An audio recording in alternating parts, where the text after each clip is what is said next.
Hello, welcome to Retro 79, and today we're going to look at Tarantula. This is a book I picked up after watching the Grey Channel, Earl Grey, and yeah, I was really drawn to this book by the artwork. It had a real grindhouse feel about it, and also the feeling you get when you were a kid drawing in your notebook in school, drawing different comic book characters and that. There's a lot of freedom, a lot of imagination, and a lot of naivety about it in a good way. And just the whole general aesthetic of the comic book is really cool. There's some really great things about it. Some things a bit iffy and a bit repetitive, but overall, it's a really nice book, and I was really impressed. So let's have a look at it. So first of all, it's a hardbound book, and you have this lovely painted cover by the artist Zirit and another guy who painted over the top. The size is a bit smaller than your traditional American comic book size. I think this is more like the Ashcan comic book size, maybe a bit bigger, and it's hardback. You got this really nice back cover here, and this works really well. Yellow and blue on the black on the back on the black, just really cool. Now let's have a look at the inside.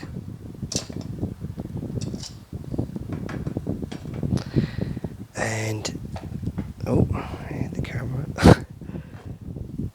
So as you can see from the inside straight away, they did this really cool kind of thing where the color printing. In the past you would have seen this a lot in the 50s EC comics, the older cheaper comics, where they were done very cheaply, put out there very quickly. So sometimes the printing was offset, and you'd get like this, where things didn't line up. But they've done this on purpose because they're trying to capture that aesthetic of the 1950s, 1960s, 70s comics. And then if you look inside from the start, they got this lovely, like a clip art intro here. Really cool red tarantula. This is like pure grindhouse. Reminds me a lot of like 60s, 70s, Italian horror movies.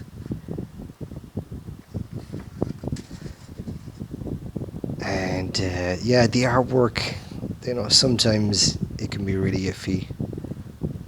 Like looking here at the way he draws the trees and stuff, not great. A lot of it doesn't use maybe reference here, it's just straight from the mind onto the page. But then, I like the house in the middle here. He's really good at drawing caricatures, and I do like the kind of organic look of his characters, and even the line work as well. It's really nice. These colors are great.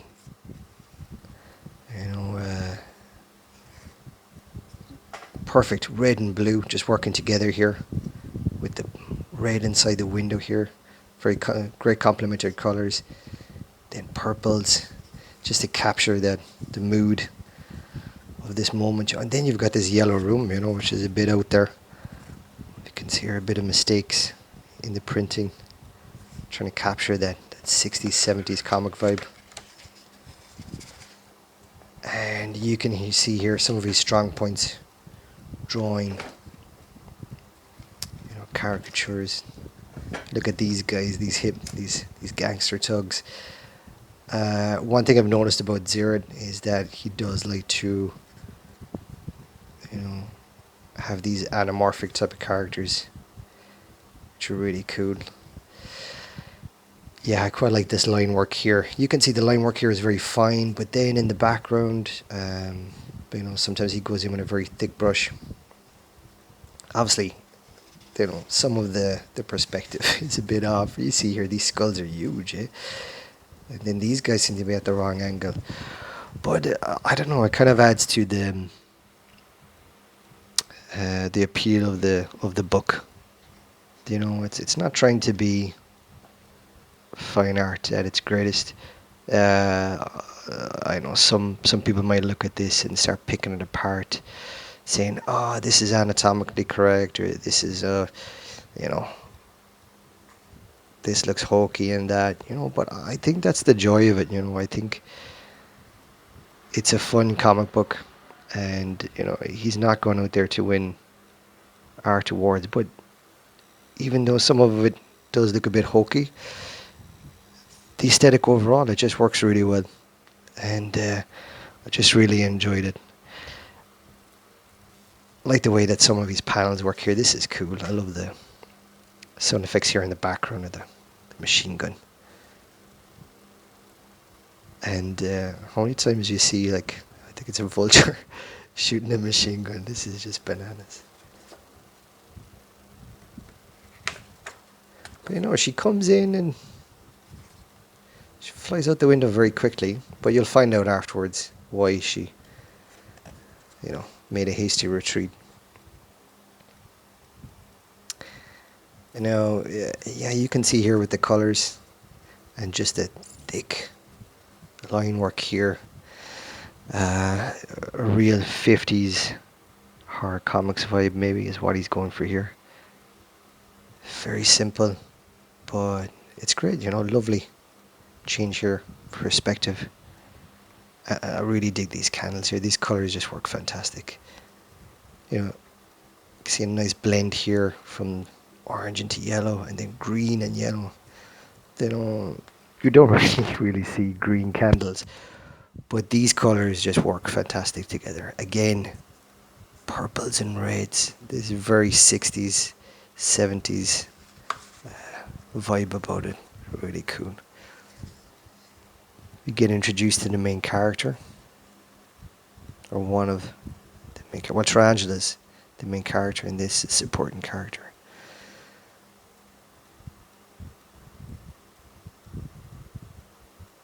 Mr. Det, Senor Muerte.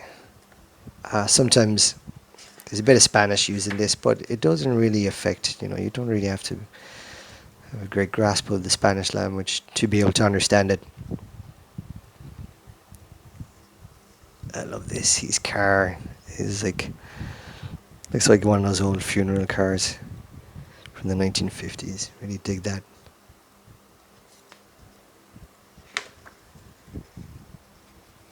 And this guy as well. I really like this assassin. Some of the background stories of the characters are really interesting. This guy has a really interesting backstory. He was an actor. His special power, he can teleport through the shadows, a bit like there is a character in the Japanese animation Ninja Scroll, one of the bad guys who could do a similar thing. And yeah, I quite like that. That character Sombra gets introduced like that. But the one thing that I did have a problem with was that you'd have some kind of action scene going on, and next thing there's a grand entrance. He does use this quite a lot, where, oh, not now. Here's Sombra, it's like, it's a device that he does use a bit too much, the big introduction and then splash page.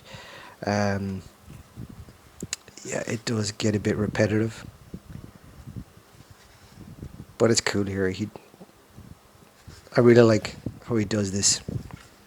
The character is traveling from the one side of the page, and they catch the motion of him coming down from the rafters, shooting people, punching people in the face, and then dropping down. It's great motion, and works really well, Lovely, lovely double page. And yeah, he uses Yeah, he does use reference, but uses it really well. And these great, I love the just great angles. It works really well. A lot of energy.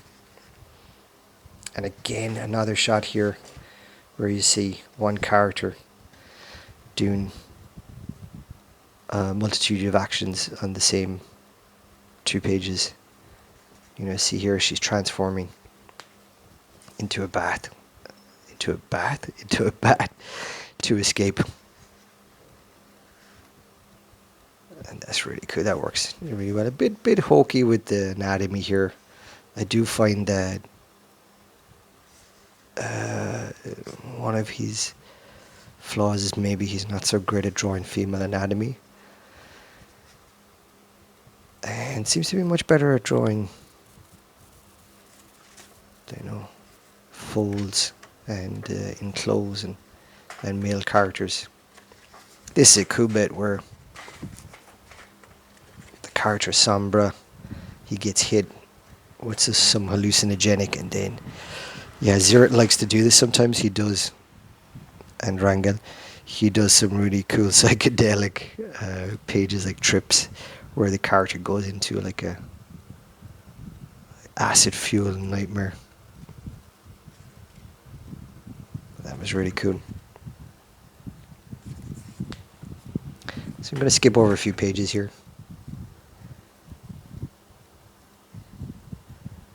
Don't want to show you all of the book for copyright reasons. But yeah, overall the story is really nice. The pages are, you know, it's done to look like, you know, those old, cheap, badly printed comic books of the 1950s, 60s. And the characters are really cool. He's got some really interesting characters. I love this guy who's, let me flick forward if I can find him. He's, where is he at? Yeah, I cannot find him.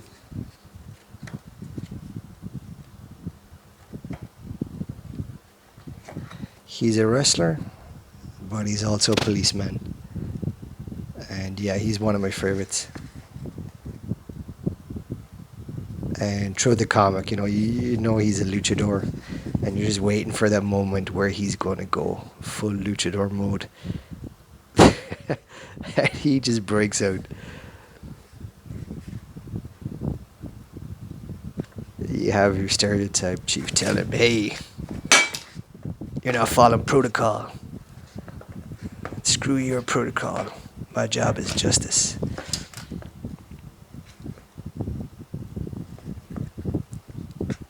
So, overall, really great book. I'd recommend it if you're into, you know, classic horror comics